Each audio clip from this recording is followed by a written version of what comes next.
Wanted to let you know that I have heard a lot of feedback from men lately that they feel like, what I'm offering is not inclusive for them. And I want to let people know, everybody know that, not quite half, but maybe like a third to 40% of my clients are identifying as male, and that there's real issues here too. And so I had a great session with somebody yesterday, and I wanted to share a little snippet from that because it brought up this really important question.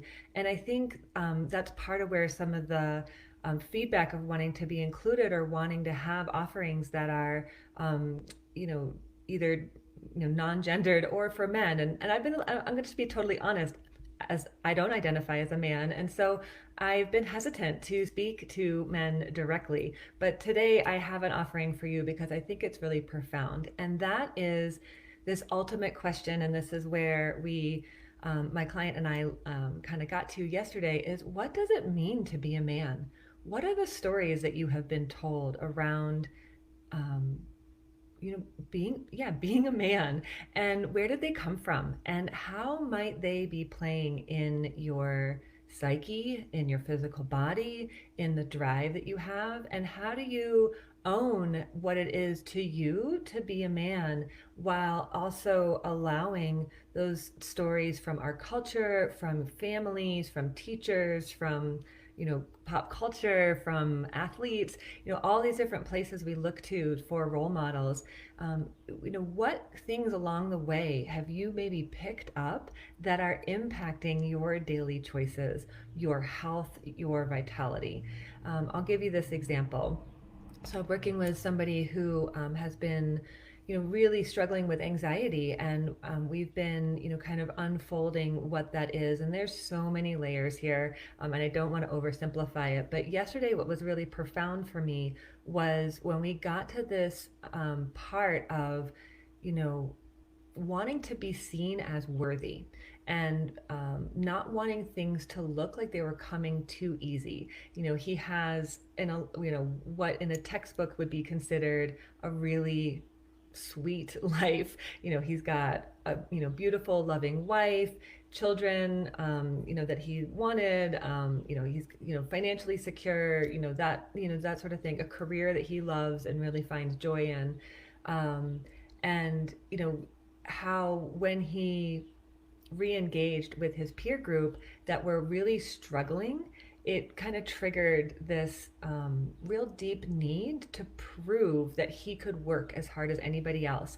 And so one key piece that came out that I think a lot of us can relate to, and I think especially men, as what I see when I sit with people in session in my office or over Zoom, is this idea that if it's not a struggle, it doesn't count. And if I don't show that it was so hard, and it was so hard for me to achieve this thing, be it a athletic achievement or a financial achievement, or what, anything that we want, a trip somewhere, it's got to be this. There's this sense that it's got to be hard to count. And this comes from the collective conscious, this comes from the ego mind. And I'm here to tell you it's not true. And this is important for men to hear, is that when we come into the wisdom of the heart, and it's not to say that we don't use our heads to explore, persevere, problem solve, all of these beautiful things. But there is also an element of listening to intuition. And a lot of the men that I work with, and my husband, are incredibly intuitive, sensitive beings, but there hasn't been any room for that. And or there's been expectations or stories. And Brene Brown's work in Daring Greatly talks a lot about not just men's perceptions of themselves, but also the perceptions of women in their life, their mothers, their sisters, their wives, that have expectations of what it is to be a man, and the shame that can come from not fulfilling those expectations. And how interesting it is to hold on to these stories and beliefs, so much so that they manifest and perpetuate um, physical or mental, emotional disease states. So in this case, it's a pretty unrelenting anxiety and panic.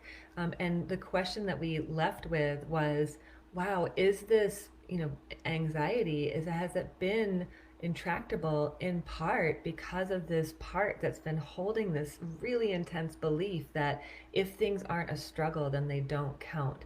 And so, anxiety and panic is going to make any experience infinitely harder, right? And so maybe that's part of why it hasn't been able to release from his system yet, is there's still this really deep-seated, really deep root of this belief system that has been in his unconscious, and until I think yesterday, was really truly unconscious. He wasn't aware that this was what was part of what was happening.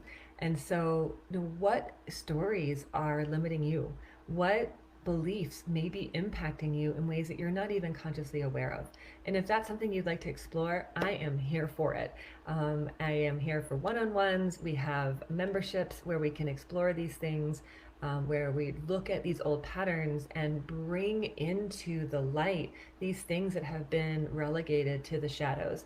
And we talk about the shadows and the darkness as like a bad thing, but it's really just, because we didn't believe that we could handle the truth, or we thought we'd be so overwhelmed by it, or that these are structures and pieces and beliefs that we've held on to for a long time because on some level we felt like they were required for our survival, for our needs to be met. And so starting to understand and bringing these things to light allows them to move through your system and allows you a conscious choice around, is this something I'm going to continue to play with? Is this something I'm going to hold on to? Or is this something I'm going to really look at and potentially give back to wherever it came from? So the potential is here for you, whoever you are. And thank you, thank you, thank you to the men in the world for reaching out and for sharing yourselves with me in such a profound way. And I'd love to hear from you. If there, like I said, I've been hesitant to run a men's group because I'm not. But if you want me to hold a sacred container, let me know. If you want to show up to our all gender groups, please do. If you want to work with me one-on-one, but you don't know where to get started, reach out. And I would love, love, love to work with you and honor all people who are seeking their path. Thanks so much for joining me today, and I look forward to connecting with you next time. Bye.